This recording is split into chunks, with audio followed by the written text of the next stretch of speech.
Hey, what's happening, people? It's your man Ice Blue and my partner BlackIce. and you tuned into the Black and Blue podcast.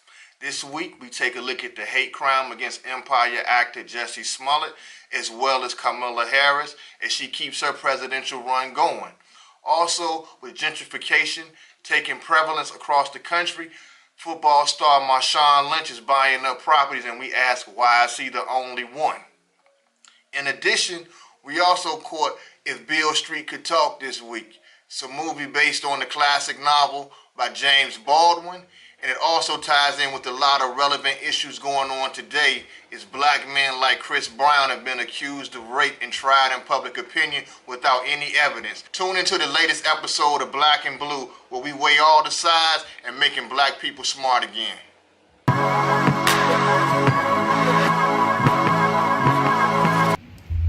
What's up, people? It's your boys Black and Blue. Boy Ice Blue, my man BlackIce back at you once again. This January 29th day, it was a snow day in Atlanta, buddy. Schools closed and everything. Not a drop of snow with t-shirts on outside.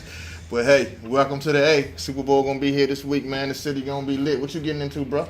Stay away from the city. Oh, man. Stay far away from the city. It was a little snow on the north side. I think like around Dunwoody, Sandy Springs area, but I ain't seen no snow. I got a short sleeve shirt. But it wasn't snowing in my part of town at all. But yeah, man, let y'all know we are full here, so don't come down for the Super Bowl. I don't want to see y'all here. Traffic already crappy enough as it is. They have activities. Super Bowl is on Sunday, but they have activities here in Atlanta all week long. And they already started yesterday, so I'm trying to stay away from the city if possible, to be honest with you, man. Okay. Yeah, and the block is hot out there, man. Cops are writing up tickets. I already heard for some people already. You're definitely looking for the out-of-state tags, because they know that's quick money, man. Because somebody got hit for $300 ticket today already, because they ain't stopped long enough at a stop sign. Oh, wow. Quote unquote, right? And so. But how they going? But they're not going to challenge it, because by the time it's court date, they ain't going to come all the way back down to Atlanta to challenge it. So, money, so just be careful out there, man. Okay. What's going on in the news, man? You heard about your boy Jussie Smollett, man, from Empire. Yeah. They say he was attacked in Chicago. He was going, I guess, to a subway or something late at night, and somebody had some rope and some bleach, and with a Make America Great Klan hat on again, and they're saying it was a racial attack and what you call it, a hate crime. Yeah, a hate crime. Because he's homosexual, and his that's why they attacked him. Yeah. How you feel about it? I mean, I'll let you go first. It's a sad situation, man. It's like all the way around, it's a hate crime. But I still want to see more to it. Just happen that time of night, somebody just walking around with bleach and a rope. So what was it? Were they looking for any black person, or does it happen to just be him? And he just happened to be black and gay. Like, the whole situation is foul, however you look at it. I just want to hear more about the situation. Yeah, I don't like. That's what I don't like about breaking news. Because it's always slim on details. You know what I mean? Mm-hmm. And a lot of people reporting different things. Because I think I saw hitting all the blogs first before I saw the article on the Chicago Tribune. Mm-hmm. And yeah, but I mean, first off, it's sad they had to go through that. I do believe he was attacked, and it's very sad he had to go through that. However, I do have questions about the details of being released. Like I said, I read multiple reports, but somebody said that there was two white guys, right, with ski masks, right, with magnet hats on. But I never seen the dude wear a hat with a ski mask either. You know what I mean? And then, the question is, Empire, they have been on the air for a while now, but how many rednecks are watching Empire? I don't even watch Empire as a black person. I started watching that thing 3 years ago. So, It's a popular show, though. I mean, for Yeah. you know, he's known. I mean, Yeah, it's definitely a crossover show. Yeah, but it's like yeah, but the comments in the article was like, hey, aren't you that black I guess the F word from Empire? Like that what the quote was in the article. Right. And it is the way it's worded to me, it just seems a little, I don't know, man. Like I just feel like the media like to like the start stuff. You know what I mean? Like they use headlines to fire things up on purpose. You know, to get us emotional about things. So, like I said, I'm not denying that it was not a hate crime. I'm not denying he wasn't attacked. I'm not denying any of that.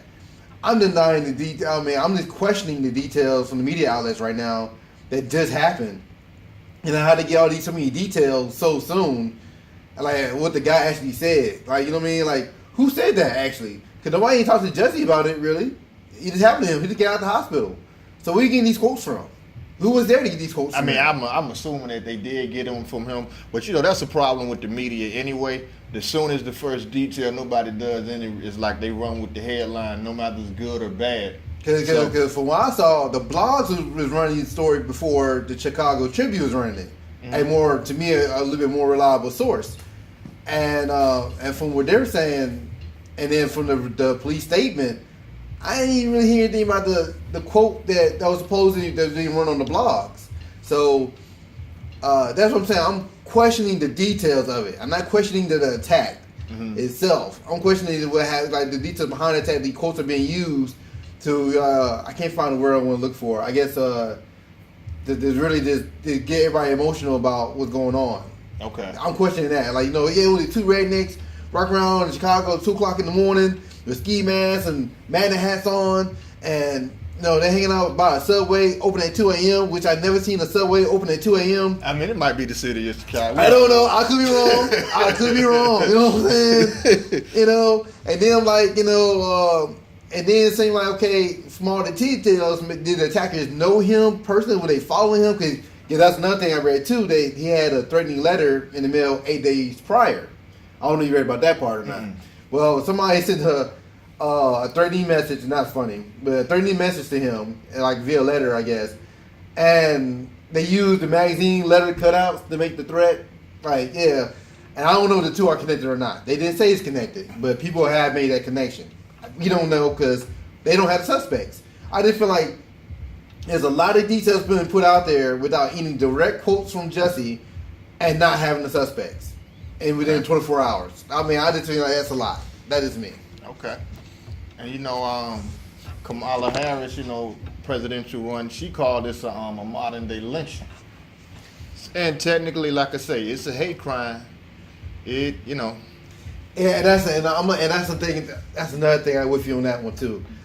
Even if they did know, I wonder if they did it because he was black or was because he's gay. To me, that's very important. Because my thing is, what if he was attacked? Like, what if the report comes out later on, find out these guys didn't know who he was? He was just a black man first, and they attacked him. You know, I think that'll change the whole narrative, so to speak, too. So, I mean, like either way, like I said, either way, he shouldn't have been attacked. Period. And so I'm not saying, you know, you deserve anything like that, but I do wonder these things. I just have a whole bunch of questions, but that's why. All I'm saying, you have breaking news. I don't expect any detail. It takes time to, you know, come to a conclusion after something just happened like last night. To me. Okay. And like we just got finished talking about with Senator Kamala Harris, she really basically kicked off her president. She announced last week she was running, but she kind of kicked it off in Oakland this week, man. Over what?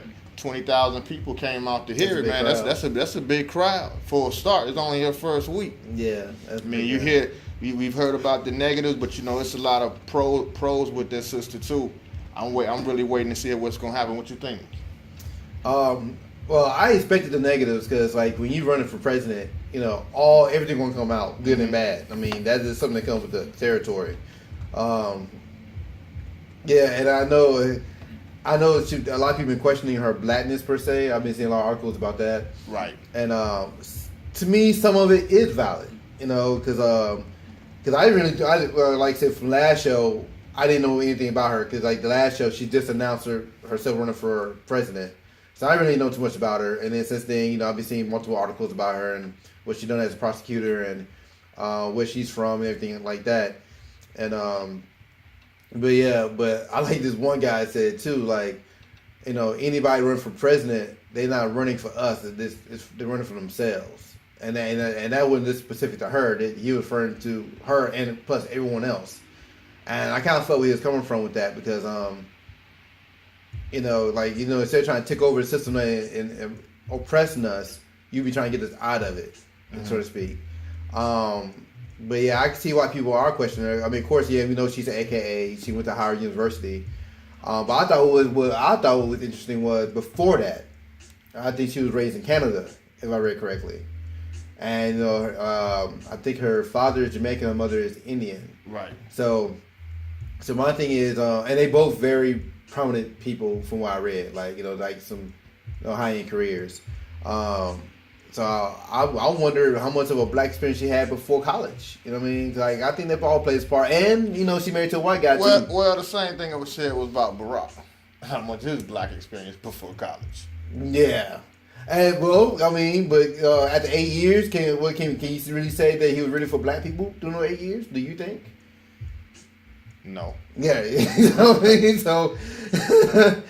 I mean, but that's not as like you know, like back in the day, they had the pictures of Martin Luther King, JFK, and Robert F. Kennedy, where they got what is it, Obama, Michelle, I guess, who else? Yeah. They got, that's the equivalent of the day. You know, but the symbolism of it. Right. Yeah, you know, and I kind of question that too, like her choosing MLK Day to announce it. I mean, it's politics, so you know they're all playing the game. So I'm skeptical of anybody because they're playing the game, regardless. To me, the really black leaders we had was who wasn't playing the game, like the Black Panthers.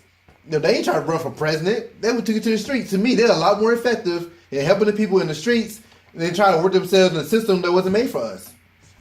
True. You know what I mean? So like, so that's why I'm questioning like anybody running for president, are they really for us? Because you really for us. You already know you can't go through the system. You know, you can't change the system. But don't you think you kind of need somebody in there? Yeah, okay. I mean, I think allies are necessary. Yeah, okay. Cause I do believe that. But you trying to run for president though? You trying to run the damn thing? I question that. You know, I mean Bill Maher. And I'm not a big fan of Bill Maher, but I remember years ago he made a good point too. Like, you know, what type of mindset you got to be to even want that type of job that underpays you, overworks you, and your whole life is on display? Like, every ounce of your privacy is gone. Who wants that? You know what I mean? And that's some real shit. Because like, I know I saw some people like, man, like I really hope Michelle Obama run. And I'm thinking like, why would she want to run for that? You know, like you just been on the microscope for 8 years. Why would you voluntarily put yourself back under that again? You know what I mean? Like, if anything, I think of Barack and Michelle is like living their best life right now. You know, you know, they finally get some privacy. Like you're already millionaires, you have money, so you know, so like you have money, and you have plenty of money to do your own thing outside the system if you want to. So I don't see the benefits of you want to be in that system. You know, but you know, this is just the beginning. Like, you know, this gonna be a wild year for anybody running for president. Like, period. And Harris, she's a senator, right? Senator Harris, yeah. And she got a wild ride ahead of her too. I mean, because this imagine what they may find on her 4 to 6 months from now. You know, like I heard somebody say something about having an affair with her already. You know what I mean? So. Oh wow, they doing it. But you know how it is, man. Like, man, they digging up everything. But I mean, if she play her cards right, whether she innocent or not. I hope like that she sat down. I'm thinking like this whole thing plays out like House of Cards. You sit down with your publicist and you prepare for anything they may find on you. You like any dirt they may find on you your whole life, you prepare for it. You know. Mm-hmm. But personally for Senator Harris, I'm not hyped about her. Okay. I'm not hyped. No, the short answer. Okay. I'm not. Okay. I'm not sold. All right. Yeah. You think about Erykah Badu, man. She was riding with R. Yeah. Now, I don't rock with her on her comments about R. Kelly, but everybody on her case right now about Jussie, the comments she just made about Jussie. I agree with her on that one, and basically I think she just said what I just said. Like, are we sure that we got all the facts of what happened? Cause it just happened last night. How the hell do you have all the facts in less than 24 hours? What police investigation is done in 24 hours? You know what I mean? So, and everybody jumped on her. And I hate this whole mob mentality. Because she never said the dude wasn't attacked. She said love to Jussie. So she didn't deny that he was attacked. Okay. But why? But we didn't get this mob mentality just because somebody thinking critically or try to think objectively about a situation. Like this because somebody has a different opinion than you jump down their throats and you want to have them canceled. This whole council mentality that we have now, I think is getting out of hand. I think we're way too emotional being played by the media. Okay. You know what I mean? And that's what I feel like. She should have questions. We all should have questions because it just happened. So if somebody said, well, I don't know if that's the correct details, and you try to make it seem like that she just homophobic or anti-black men or whatever, I think that is very premature to say that about her. You know what I mean? So, but I do respect, like I said, I don't have to agree with everything about you to respect you. Right. I've always been that way. Like I know me and you talked about many times before. I don't have to like your music to respect you. You know right, what right. I mean? So I respect Erica for being bold enough to ask questions because she always been the type to ask questions. Now, sometimes do I feel like her questions are stupid? Yes. You know what I mean? But sometimes I think they are valid as well. Because you remember even before R. Kelly, she shook up the headlines before too about the Hitler comment that she made. Right. But she made a valid point. You know what I mean? So, and she wasn't trying to humanize anybody or anything. She wouldn't. And mind you, the interviewer was Jewish. You know what I mean? So, and I read the whole article in full, but they took that specific headline and pushed it out, and everybody got pissed off without reading the whole answer in context. And I just had to tell people, I just want people to just don't jump to conclusions and read all the details until you come to your how you feel about things. Okay. That's all I would ask. And my thing, man, that's scary as hell. Like, if I ever get accused of something, I do not want social media to have any parts of it. I just feel like y'all throw me under jail, without second thought. Definitely. And man, speaking of like jumping to conclusions, man, I seen a great movie this week, man. If Beale Street could talk, man, based on the great James Baldwin novel. Started Kiki Lane, Stephen James, Regina King, Coleman Domingo, and the movie ties in. It's based in the 70s, I believe. But James's book was written, I want to say, maybe created around New Orleans in the 40s or the 50s. But the thing about it resonates with everything that's going on now. Because one of the main characters in the movie is accused of rape. And there's no way he could have done it because when they picked him up, it was like a 30-minute car ride, and they said he got there in like 5 minutes. On foot. Super nigga. He was super nigga. And they just jumped out and accused him, and it tells a beautiful story from there. And I won't spoil the movie because that's what I just told you is not going to spoil the movie for you. But it's a great movie. I agree. It was a beautiful movie. Yeah, go ahead. One thing I can say too, man, I noticed everyone was beautiful in that movie, men and women. Like the Blackness itself was beautiful. Like every single character, young, old, male, female, were beautiful in that movie, man. Like however they shot it, it was like real intimate with the colors and everything, and I loved every shot in that movie.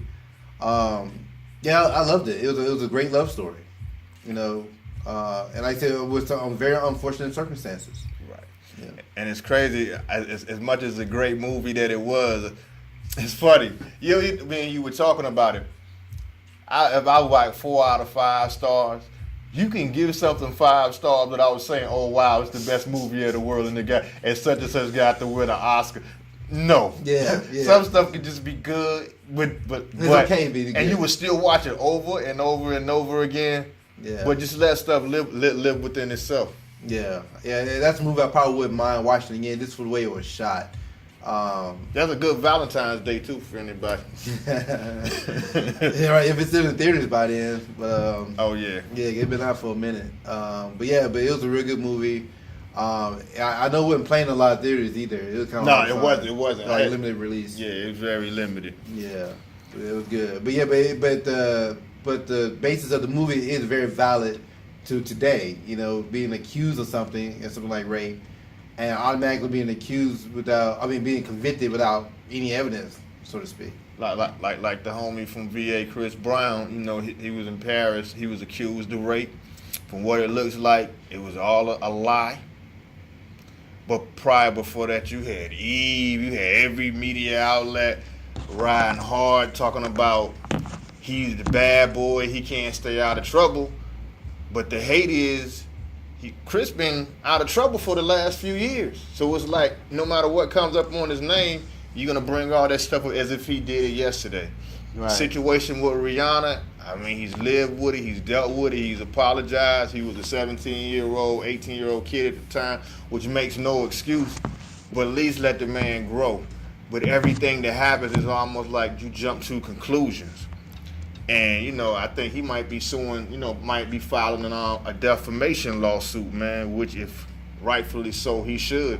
I mean, remember a few years ago was the football player Brian Banks. He was a high school athlete, and he was accused of rape and convicted and was serving time. And he got his accuser convinced to admit of something that she lied and ended up getting out of jail. But she ruined that kid's whole life. You know, he was on track to go to college and go to NFL. I think he's working with the NFL or something now in some capacity. But she ain't really do no time for her lying. I think she may have to pay some money back or some restitution, but you know how that go. She be working her whole life trying to pay that off. She ain't doing. If somebody's convicted of rape, they doing probably 10, 20, 30, whatever. So if the liar turns out to be not to be accused of lying or something, shouldn't she do the exact same time? Absolutely. You know. I mean that's even biblical. If you bear false witness to a crime, you would get the same punishment as that person would have gotten. It would have been found guilty. Mm-hmm. But here's a better example. The Central Park 5. Right. Ava, I think she's doing something on them. Oh yeah? Yeah, if I'm not mistaken, I think I read it a while back. Yeah, I feel like that's kind of like a pre-social media, how people react to how the mob mentality is. Because I saw a documentary about it. But when they first got accused, the media ran wild with it. Donald Trump put out a full-page ad about it. He still and the cocky motherfucker still won't admit that he's fucking wrong. Yeah. Fuck you, man. But it did show you how he had the media to minor details, ran with it, and thousands of people automatically thought that they were guilty and found out they didn't do it at all. And I feel like that exact same thing applied to today. Like I said, we come to conclusions without having all the details. Mm-hmm. And like I said, we're not denying people. I'm just saying men and women both lie. Right. Men and women both lie. But like I said, there's a lot of cases when women are not lying. And to keep it real, it's probably more cases where women are not lying. Right. But the fact is, you still got to wait because you don't know one way or another. Right. You can't just take one person's word over another. Yeah, someone argued me to death saying, well, less than 10% of them are lying. And I'm like, well, that's still 10% too much, one. And two, it's impossible to get that number. Like, we get these stats from. Right. How do you know what are the stats of somebody lying? You don't know these things. We don't know, But I think it's a really good movie to see and see how the backlash, something like a false accusation can affect people for life. Right. And their families. Like it's kind of like, how we talk about movies that they great movies when people like overrate and say, oh, it needs to be this. Yeah. It's like the film with we talk about this an old joint, the film Love with Common and Tariq from Power. That's just great. It's a great movie, but come on, man, we ain't sitting here to say it should be picture of the year, even though we don't watch it so many times. There's like cool. You know what I'm saying? Oh man, speaking of Chris Brown, how you feel about him in the t-shirt? Do you hear about the t-shirts? Nah, what's that? So, of course, after he was released and then found out that he was innocent of the accusations, Okay. Chris Brown being Chris Brown, he started to make some merch. And he made it quick, and he's selling shirts that said that bitch lying. And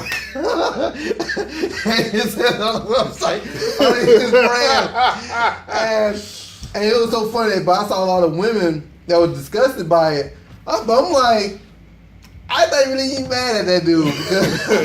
I know the guy not counting niggas. He making back that money he had to spend for that lawyer in Paris to get him out of there. But she was lying. I mean, so, you know what I mean? Like, cause they could have messed him up. It did for a week. Yeah, you know what I'm saying? Like, I mean, yeah. So like, I can't really be mad at him. Dude was happy to get his innocence or whatever, and. But yeah, some people was mad. Like, I saw some women really mad about that. I'm like, I ain't saying I would do something like that, but I can't really knock him from him doing it. Right. And then, like you say, and then and that's a real jacked up thing about America. Innocent or not, you still come out of your pocket. You gotta prove. It's crazy. It's supposed to be innocent until proven guilty, but it's the other way around. Yeah, like America is one of the only few countries. I think I want to say it was only 2. They even have a bail system like that. Like, even if you found to be innocent, you don't get that bail money back. Nah, that's crazy. You know what I mean? And then, like I say, that plus the lawyer fees they had to go through to fight for innocence. So, yeah, that's crazy. And it's crazy because it came at the time when, the homie, he made some power moves, man, over there at RCA. He got the rights to his masters. Yeah. He get into the money because, he dropped that big, 5-disc album. Yeah. I think like last year. So he getting a lot of streams, so he get into the money. That's true. What you think about your boy Nasir Jones, man? The moves he's making. Yeah. But he been making moves like that for a minute because, he co-produced that The Get Down. Yeah. What in case people don't know, he Viacom paid $340 million. And because he invested in a lot of different ventures and stuff. Venture capitalists pretty much say he a business genius at this point.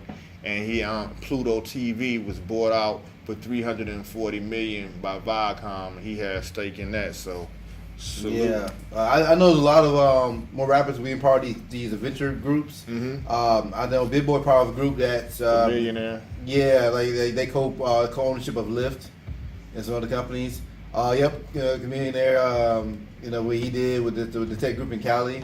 Mm-hmm. They make some really good moves. And I like the fact they trying to teach others to do the same, as well. But yeah, definitely salute to Nas. And I'm waiting for the real album because the last album was. You ain't like it? Nah, I didn't like that. The album, the Kanye produced album. Shot the kid. What's wrong? The videos for it maybe like some of the songs more, mm-hmm. but I still don't. Nothing brings me back to that album. Like not like Life Is Good did.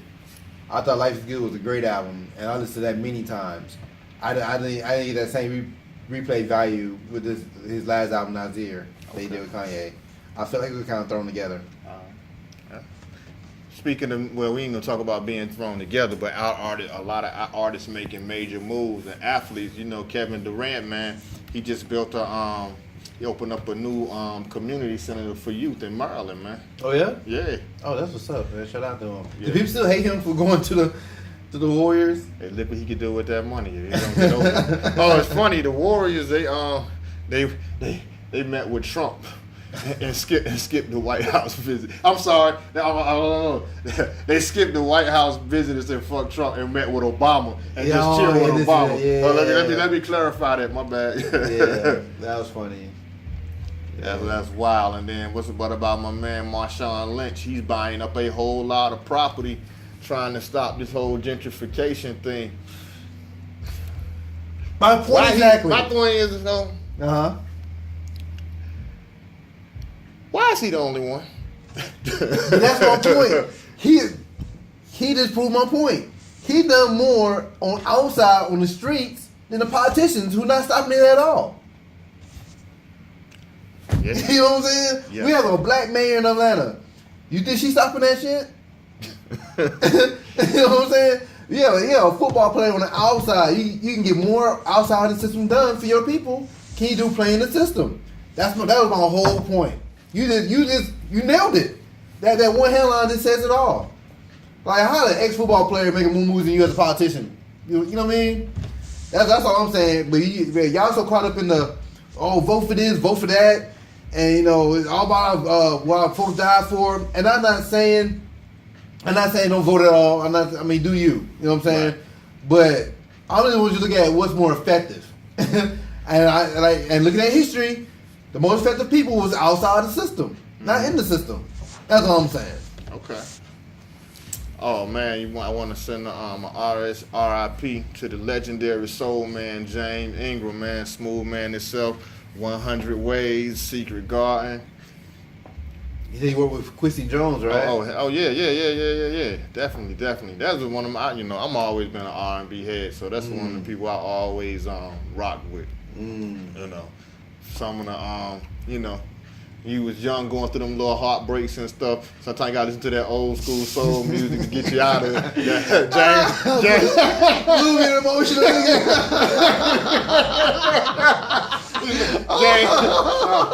James, I got the light out. That was funny. There you go. The light went out on that one, bro. Oh boy, that was funny. Man. Pretty gone. Oh, and also, man, shout out to Taraji P. Henson, man. She got that star on the Hollywood Walk of Fame. You definitely earned that, my sister. Yeah, she's been grinding for years. Yeah, for years. But I want to say 20 plus years, huh? That's from Howard University graduate. Okay. Too, so, man. Howard doing it, ain't it? You know? They got Hollywood on lock. Yeah, they got Hollywood running for president. Howard put out some product. Yeah, they showed. Off the state reign, though. What's happening? That was up, man. But yeah, it's your boys Black and Blue. Thank you for tuning in, and we're going to check y'all out next week. Peace.